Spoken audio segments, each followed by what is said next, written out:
नमस्कार, आप देख रहे हैं द रेड माइक और मैं हूं मिलन शर्मा। लगभग सुबह से अब शाम हो गई है और 6 घंटे बीत चुके हैं। राहुल गांधी अभी तक पार्लियामेंट स्ट्रीट पुलिस स्टेशन थाने के अंदर हैं, धरने पर बैठे हुए हैं क्योंकि एक बच्चा है साहिल लोचव, उसका केस दर्ज नहीं कर रही है दिल्ली पुलिस, जिसको पैलेट गन्स में के इस्तेमाल से चोटें आई थी।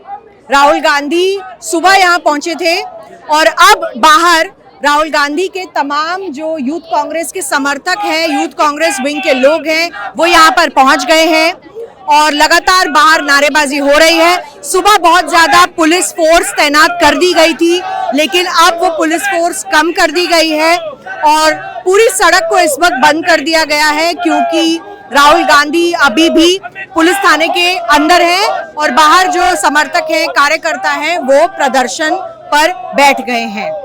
इस वक्त पुलिस थाने के अंदर राहुल गांधी के साथ साहिल लोचक तो है, जिनका केस दिल्ली पुलिस रजिस्टर नहीं कर रही है, उनके माता पिता हैं और साथ में प्रियंका गांधी वाड्रा भी अंदर राहुल गांधी के साथ धरने पर इस वक्त बैठी हुई हैं। आपको दिखाएं कि इसकी जो रोड की इस वक्त जो स्थिति है वो ऐसी है कि जो लोग हैं यहाँ पर और नहीं जुड़ पा रहे हैं क्योंकि दोनों तरफ से जो रास्ता है उसको बंद कर दिया गया है और पुलिस की तरफ से बार बार अनाउंसमेंट की जा रही है कि आप यहाँ से ये जगह खाली करके आगे चले जाइए, लेकिन जो समर्थक हैं, जो लोग हैं, वो यहीं बैठे हैं।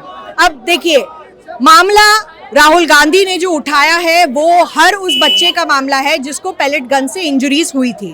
पैलेट गन इंजरी के बाद जब साहिल लोचक ने अपना केस रजिस्टर करने की कोशिश की तो यहाँ पर केस रजिस्टर नहीं हो पाया और इसीलिए अब जो है राहुल गांधी पुलिस से दरख्वास्त लगाने के लिए आए, लेकिन पुलिस ने केस अभी तक रजिस्टर नहीं किया है और इसीलिए उनका ये धरना जारी है। अब सरकार की तरफ से इस पर बयान आए हैं तमाम, लेकिन राहुल गांधी ने कुछ देर पहले खुद, क्योंकि पुलिस स्टेशन का गेट जो है बंद कर दिया गया है, अंदर से खुद उन्होंने सोशल मीडिया पर एक बयान दिया है, वो हम सुन लेते हैं। 14 तारीख को कनॉट प्लेस में पैलेट गन का प्रयोग हुआ, उसका सबूत क्या है? 20 जुलाई को पैलेट गन का प्रयोग हुआ, उसका सबूत क्या है? सबूत ये है, देखिए, ये है पैलेट्स, देख लीजिए इनको अच्छी तरह देख लीजिए, ये देखिए, ये है पैलेट्स। ये कहां से आए? ये इनके शरीर से आए, दिखाओ, ये इनके यहाँ लगे छर्रे, 200 छर्रे इनके शरीर के अंदर है, 3 छर्रे इनकी आंख में है। वो फाइल दिखाओ,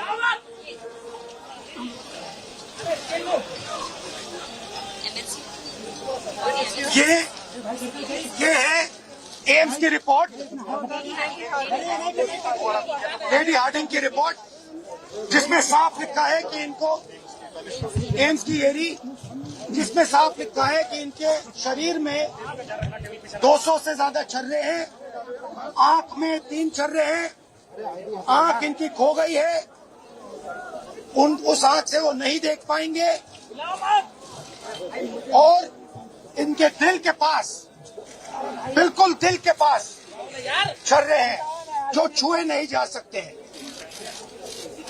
दिल्ली पुलिस ने कहा कि हमने छर्रे नहीं चलाए, तो एक ही सवाल है, अगर आपने नहीं चलाए तो किसी ने तो ये छर्रे चलाए होंगे, शायद किसी और ने इन पर छर्रे चला दिए, और अगर किसी और ने नहीं चलाए तो पता नहीं, शायद इन्होंने ही छर्रे चला दिए हों, मगर क्राइम तो हुआ है क्योंकि इनके शरीर में छर्रे हैं।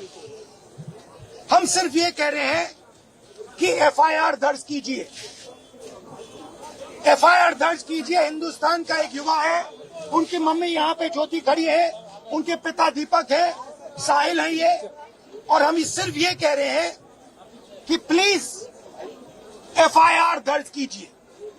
अंदर से हमें बताया जा रहा है कि देखिए, ऊपर से ऑर्डर आया है, एफआईआर नहीं हो सकता है। सिंपल सी बात है, जब तक एफआईआर नहीं होगा तब तक हम यहां से नहीं हिलने वाले हैं। इस पूरे घटनाक्रम में राहुल गांधी के धरने पर भारतीय जनता पार्टी की तरफ से भी बयान आया है। जेपी नड्डा ने राहुल गांधी को फुटेज लेने वाला भूखा बताया। उनका पूरा बयान सुन लीजिए। आज पूरा देश एक बार फिर से राहुल गांधी की उस सस्ती और ध्यान भटकाने वाली राजनीति का गवाह बन रही है, जिसका प्रदर्शन उन्होंने आज संसद मार्ग थाने के बाहर जो किया वो सबने देखा है। राहुल गांधी जी का आज का यह धरना न तो छात्रों के लिए है और न ही न्याय के लिए है। यह कांग्रेस पार्टी की राजनीतिक हताशा का प्रतीक है और राहुल गांधी की फुटेज खाने की भूख है। पूरा देश जानता है कि 20 जुलाई की घटना को लेकर माननीय सर्वोच्च न्यायालय ने पहले ही संज्ञान ले लिया है और पूर्व जज की अध्यक्षता में एक 5 सदस्यीय उच्च अधिकार प्राप्त समिति का गठन भी किया गया है। जब देश की सबसे बड़ी अदालत मामले की जांच कर रही है, तो आज थाने के बाहर जाकर कैमरे के सामने बैठकर राहुल गांधी क्या साबित करना चाहते हैं? क्या नेता प्रतिपक्ष का देश की न्यायपालिका पर विश्वास नहीं है क्या? सच्चाई यह है कि राहुल गांधी खुद को सुर्खियों में जिंदा रखने के लिए यह कैमरा जीवी ड्रामा कर रहे हैं। आज जब राहुल गांधी संसद मार्ग में डीसीपी ऑफिस पहुंचे, तो उन्होंने स्पष्ट रूप से बताया गया कि दिल्ली पुलिस की क्राइम ब्रांच पहले से ही 20 जुलाई के सभी मामलों में सघन जांच कर रही है। डीसीपी ने यह भी बताया उनको और आश्वासन दिया कि वे इस मामले में जो क्राइम ब्रांच को आपने कहा है वह उनको भेज दिया गया है और क्राइम ब्रांच इसकी जांच कर रही है। प्रशासन के इस स्पष्टीकरण के बावजूद धरने पर बैठ जाना राहुल गांधी के हठ योग को दर्शाता है और हठ योग के साथ साथ हताशा को भी दर्शाता है। इससे साफ हो जाता है कि उनका मकसद किसी को न्याय दिलाना या जांच करवाना नहीं है, बल्कि सिर्फ हंगामा खड़ा करके कानून व्यवस्था को चुनौती देना है। तो देखिए, यहाँ पर तमाम लोग जुटे हुए हैं जो राहुल गांधी के समर्थन में तब आए जब उनको पता चला कि राहुल गांधी खुद अपने आप यहाँ पर पहुंच गए। कोई बहुत सारी भीड़ लेकर वो नहीं आए थे, अकेले बस एक जो साहिल है उनके साथ, उनके माता पिता और उनके लॉयर्स के साथ आ गए थे। प्रियंका गांधी भी थोड़ा बाद में पहुंची, लेकिन अभी देखिए बाहर बहुत सारे जो लोग हैं वो जुट गए हैं राहुल गांधी के समर्थन में। तो उनसे बात भी करेंगे, उनसे पूछेंगे कि कब तक वो यहाँ पर बैठे रहेंगे। देखिए, राहुल गांधी धरना दे रहे हैं, तो आप लोग कब यहाँ पहुंचे और आप लोग भी कब तक यहाँ पर बैठे रहेंगे? जब तक एफआईआर दर्ज नहीं होगी तब तक हम यहाँ से जाने वाले नहीं हैं। अच्छा, एक बात बताइए, ये पुलिस होती किस लिए? पुलिस होती है लोगों की सुनवाई करने के लिए। जब एक एफआईआर नहीं कर सकते तो ये लोकतंत्र और क्या चीजें है? पुलिस का क्या फायदा है? पुलिस तो कोई चीज ही नहीं है ना। अगर आप उनके हिसाब से चलना है, एफआईआर का मतलब है फर्स्ट इन्फॉर्मेशन रिपोर्ट। आप उसको दर्ज करिए, कार्रवाई बाद में होगी। कार्रवाई किस तरह से होगी, क्या निकलेगा, वो बात की चीज है। एक एफआईआर करने में इनको दर्द हो रहा है। पता नहीं किस तरह की सरकार चला रहा है। अगर तानाशाही करनी है, हिटलर शाही करनी है, तो आप लोग हिटलर शाही करिए, मार दीजिए सबको गोली से। जिस तरह से आपने पहले गोलियां चलाई, इस तरह फिर गोलियां चलाइए। आप लोग यहाँ पर अमित शाह जी का इस्तीफा मांग रहे हैं, आप लोगों ने सड़क पे पूरा लिख दिया है। अच्छा, किससे बोला जाए? सुनने वाला कोई तो हो। एक मोदी जी है, वो सुनना नहीं चाहते। अमित शाह जी के पास सारा सिस्टम है, वो सुनना नहीं चाहते। पुलिस किसके पास है? इन्हीं के पास। हम पुलिस के पास ही तो आए हैं। इनके पास जाएंगे, ये संसद में आते नहीं, ये सुनते किसी के हैं नहीं, तो बात किससे कही जाए? आप बताइए, पीड़ा अपने किसको बताएंगे? अगर हम जननायक हमारे राहुल गांधी जी हमारे बब्बर से अगर आवाज नहीं उठाएंगे तो कौन आवाज उठाएगा? अच्छा, तो आप लोगों ने यहाँ पर जो धरना दिया है इस वक्त, आप लोग कब तक यहाँ बैठेंगे? क्योंकि राहुल गांधी भी कह रहे हैं कि एक बच्चे का एफआईआर रजिस्टर नहीं किया जा रहा है सरकार और पुलिस प्रशासन की तरफ से, तो क्या उम्मीद लगा रहे हैं? क्योंकि जितने बच्चों पर बल प्रयोग किया गया वो भी तो पुलिस के द्वारा ही किया गया। क्या पुलिस अपने ऊपर ही एफआईआर दर्ज कराने के लिए तैयार हो जाएगी? आपका सवाल था आप कब तक बैठेंगे? हम बैठेंगे तब तक उस बच्चे की एफआईआर दर्ज नहीं हो जाती है। एफआईआर में ये ये साबित नहीं हो जाता कि हाँ जब भाई जांच शुरू नहीं हो जाए, कि निष्पक्ष जांच हो जाए, किसके कहने पे पैलेट गन चली थी और किसके इशारों पे पैलेट गन चली थी, हम तब तक यहाँ बैठेंगे, तब तक उसको न्याय नहीं मिल जाता। राहुल गांधी जी कम से कम 6 से 7 घंटे हो गए उन्हें बैठे बैठे, और राहुल गांधी के बब्बर शेर सिपाही, राहुल गांधी जी के सिपाही सड़क पर बैठे हैं। एक बयान आया भारतीय जनता पार्टी के नड्डा जी की तरफ से, वो कह रहे हैं कि राहुल गांधी फुटेज ले रहे हैं, उनको फुटेज लेने की भूख है, इसलिए तरह तरीके के वो धरने कर रहे हैं। वो कह रहे हैं सुप्रीम कोर्ट ने संज्ञान ले लिया है, एक कमेटी का गठन किया है, फिर भी यहाँ पर आकर ऐसी चीजें कर रहे हैं, क्या बोल? मैं तो पहले सोचता था कि एक आदि नेता इनका ऐसा होगा, ये सारे ही नेता बीजेपी के ऐसे हैं, पता नहीं कौन सा नशा करके कैमरे के सामने आ जाते हैं। अब इन्हें पता ही नहीं होता क्या बोलना है क्या नहीं बोलना।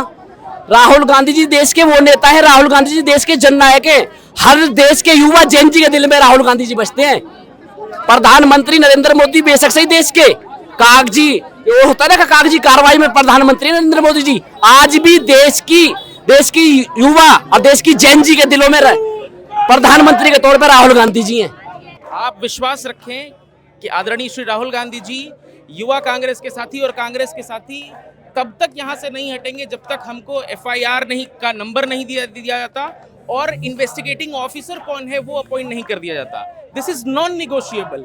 अगर दिल्ली पुलिस के पास छिपाने के लिए कुछ नहीं है तो कितना मुश्किल है एक FIR दर्ज करके लीडर ऑफ ऑपोजिशन को कंफर्म कर देना कि सर आपने कहा हमने FIR दर्ज कर ली। क्या दिल्ली में जो वर्तमान पुलिसिया व्यवस्था है वो इतनी डरी हुई है, इतनी नकारा है कि एक FIR हो जाने भर से उसको डर है? लीडर ऑफ ऑपोजिशन आकर के कह रहे हैं कि एक FIR दर्ज होनी चाहिए और the standard operating procedure should be कि कोई भी प्रभावित व्यक्ति थाने में आता है, अपनी बात कहता है और उसकी FIR दर्ज होनी चाहिए। Ma'am, this is the new Delhi, this is 110001। इससे बेहतरीन कोई थाना नहीं, यह आदर्श थाना है। यदि यहाँ ये नहीं हो सकता तो आप सोच करके देखिए कि अमित शाह जी की पुलिस और अमित शाह जी की जो पुलिसिया व्यवस्था है जो अंदरूनी इलाके हैं वहाँ क्या करती होगी। आपका नाम बताइए। मेरा नाम श्री कृष्ण हरी और मैं भारतीय युवा कांग्रेस का राष्ट्रीय सचिव हूँ। श्री कृष्ण हरी। तो श्री कृष्ण हरी जी, देखिए अभी राहुल गांधी को अंदर रखा गया है, अब वो अंदर धरना कर रहे हैं। पहले गेट खुले थे, अब गेट बंद कर दिए हैं। आप लोग बाहर क्या प्लान करने की कोशिश कर रहे हैं? क्योंकि जगह जगह पर हम देख रहे हैं बैरिकेडिंग भी लगा दी है, पुलिस ने पूरा रोड बंद करने की व्यवस्था कर दी। कोई प्लानिंग नहीं है। मतलब मेरा कहना है नॉर्थ ब्लॉक साउथ ब्लॉक से फोन आने लग जाएंगे कि आपने गलत कर दिया। 1 घंटे के भीतर दिल्ली पुलिस की बैरिकेड छोटे पड़ जाएंगे, ये जगह छोटी पड़ जाएगी। और ये जो अनाउंसमेंट आप सुन रही हैं ये इनका टेम्पलेट है। बहुत खूबसूरत होता अगर ये बात वो उस दिन बच्चों को कह रहे होते, बात से वो बात समझ सकते थे। आपने पिलेट गन्स चलाई है बच्चों के ऊपर और युवाओं के ऊपर, और जब वो अपनी बात कहना चाह रहे हैं कि भाई हमारे ऊपर जो अत्याचार हुआ है उसका अन्वेषण हो, या तो आप कह दीजिए कि भाई फलां व्यक्ति ने चलाया है और उसको हम ये दंडित करेंगे। और आप जब ये कह भी नहीं सकते तो किसी ने तो उसके ऊपर पिलेट गन चलाई है या हवा से चल गई। एक व्यक्ति जिसकी आंखों में चोटें आई पैलेट गन्स की वजह से, उसने पूरी जिंदगी के लिए रोशनी खोल दी। सवाल ये है कि अगर बच्चे गलत थे तो धर्मेंद्र प्रधान ने इस्तीफा क्यों दिया, और अगर धर्मेंद्र प्रधान ने इस्तीफा दे दिया तो बच्चों के साथ जो बर्बरतापूर्ण व्यवहार किया गया उसके लिए जिम्मेदार कौन है, उसकी जवाबदेही कौन देगा? क्या अमित शाह जिसकी जिम्मेदारी लेंगे और नहीं ले सकते तो इस्तीफा दे दीजिए। जिसने अपनी आंखों की रोशनी खो दी, जिस बच्चे के पूरे शरीर में पैलेट गन के निशान है, जिन बेटियों के साथ अभद्र व्यवहार किया गया, उन्हें लाठी डंडों से पीटा गया, उसके लिए जिम्मेदार कौन है देश के अंदर? इसके लिए संघर्ष राहुल जी अंदर और यूथ कांग्रेस के कार्यकर्ता बाहर कर रहे हैं। आप लोग पहले समय से छात्रों की बात उठाते आए हैं, सीजेपी के प्रोटेस्ट से पहले भी आप लोग छात्रों का समर्थन करते आए हैं। राहुल गांधी छात्रों की बात लगातार कह रहे हैं, लेकिन अभी तक सरकार की तरफ से इस पर कोई सीधा जवाब नहीं दिया गया है कि पैलेट गन का इस्तेमाल क्यों हुआ और टीयर गैस का इस्तेमाल क्यों हुआ, इलेक्ट्रिक बेटन का इस्तेमाल क्यों हुआ। देखिए, अगर अमित शाह जी ने अब इशारे करे थे पुलिस को कि आपको लाठीचार्ज करना है, आपको बर्बरतापूर्ण व्यवहार करना है, तो दिल्ली पुलिस छात्र थे वो समझा सकती थी। आपने दृश्य देखे, बेटियां रो रही हैं, बेटियां हाथ पैर जोड़ रही है पुलिस वालों के कि मत मारिए, मत फेंकिए पैलेट गन्स, अपने दोस्तों के साथ जब वो आई थी। लेकिन ये बर्बरतापूर्ण व्यवहार, दिल्ली पुलिस का ये रवैया साफ बताता है कि इन्होंने आतंकवादियों की तरह देश के युवाओं को ट्रीट किया। और अब देश का युवा जब अपनी संघर्ष की लड़ाई जीत चुका है, तब जब बच्चों की न्याय की बात आई है, तब इस देश के गृह मंत्री जी ने मुंह मोड़ लिया है। जो देश में युवाओं की बेटी बचाओ बेटी पढ़ाओ की बात करते हैं, उनके राज में बेटियों को गाली दी गई, बेटियों को लाठी डंडों से पीछे मारा गया दिल्ली पुलिस के द्वारा। करा, और जो बिना वर्दी के लोग थे उन पर क्या एक्शन लिया गया, जो बिना नेम प्लेट के पुलिस थी? क्या संवैधानिक या कोई कानून ये कहता है कि एक पुलिस जिसने नेम प्लेट नहीं लगा सकती वो ऑन ड्यूटी हो सकती है? क्या एक पुलिस जिसने वर्दी नहीं पहनी वो ऑन ड्यूटी हो सकती है? नहीं हो सकती। तो सवाल ये है कि आपने बिना ड्रेस के जो है कैसे बच्चों पर लाठीचार्ज कर लिया? ये हमारी मांग है कि बच्चों को न्याय मिलना चाहिए। जाहिर सी बात है, देखिए सुप्रीम कोर्ट ने संज्ञान लेकर, क्योंकि परिवारों ने एक केस दर्ज किया था कोर्ट में, क्योंकि बच्चों पर पैलेट गन के और इस तरीके के वेपन्स के इस्तेमाल क्यों किए गए इसको पूछने के लिए। लेकिन उस संज्ञान लेने के बाद उस कमेटी का गठन किया गया, 5 सदस्य कमेटी का, जो बात करेगी, कंप्लेन्स लिखेगी, बहुत सारे लोगों से जांच पड़ताल करेगी। उसमें कई सारी चीज़ें हैं क्योंकि बहुत सारे परिवार सामने आए हैं इस कंप्लेन को लेकर, और साथ में अब ये कहा जा रहा है कि जब सुप्रीम कोर्ट की कमेटी है वो अपनी जांच कर रही है तो राहुल गांधी यहाँ पर प्रदर्शन क्यों कर रहे हैं? देखिए बात बहुत सिंपल है, अगर आपको या आपके साथ कोई नाइंसाफी हुई हो तो आप पुलिस के पास जाएंगे, आप वहाँ पर केस रजिस्टर कराने की कोशिश करेंगे, केस रजिस्टर होगा, आपका कंप्लेन एफआईआर में तब्दील होगा तो ही तो कार्रवाई आगे बढ़ेगी। जब यहाँ पर जो अब सीजेपी प्रोटेस्ट में हुआ उसके बाद से लेकर अब तक क्या वो प्रॉब्लम्स हैं जो लोग झेल रहे हैं? क्योंकि देखिए जो पूरा प्रोटेस्ट हुआ है कॉकरोच जनता पार्टी का, और 20 जुलाई को जो प्रदर्शन हुआ था छात्रों का संसद मार्ग पे, उसके बाद से लेकर अब तक कितने ही ऐसे जो बच्चे हैं, छात्र हैं जो सामने आए हैं जिन्होंने कहा था कि पैलेट गन के इस्तेमाल की वजह से उनकी जिंदगियां बदल गई हैं। ऐसे परिवारों ने जब कंप्लेन किया है तो क्यों उनकी एफआईआर नहीं लिखी जा रही है? और जाहिर बात है कि अगर आज जो साहिल लोचक एफआईआर करने आए हैं तो वो किसके खिलाफ एफआईआर होगी? जाहिर बात है वो दिल्ली पुलिस के खिलाफ ही एफआईआर बनाई जाएगी, या पुलिस खुद अपने ओन पर 0 एफआईआर भी कर सकती है। लेकिन राहुल गांधी के बयान से ये बोला जा रहा है कि ऊपर से ऑर्डर्स आए हैं इसलिए एफआईआर नहीं की जा रही है, ऐसा राहुल गांधी बता रहे हैं अपनी साउंड बाइट में जो उन्होंने मीडिया के लोगों को दी है।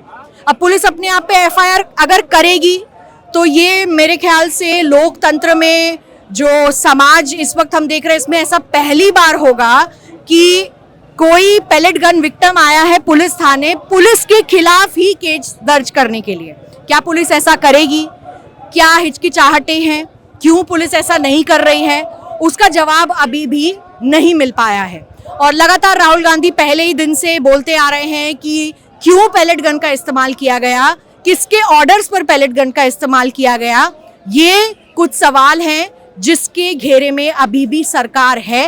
हालांकि सरकार ने कहा था कि वो डिबेट करने के लिए तैयार है, लेकिन विपक्ष तैयार नहीं है डिबेट सुनने के लिए। और इस बीच जो है सत्र खत्म हो गया संसद का और मामला वैसे का रह गया।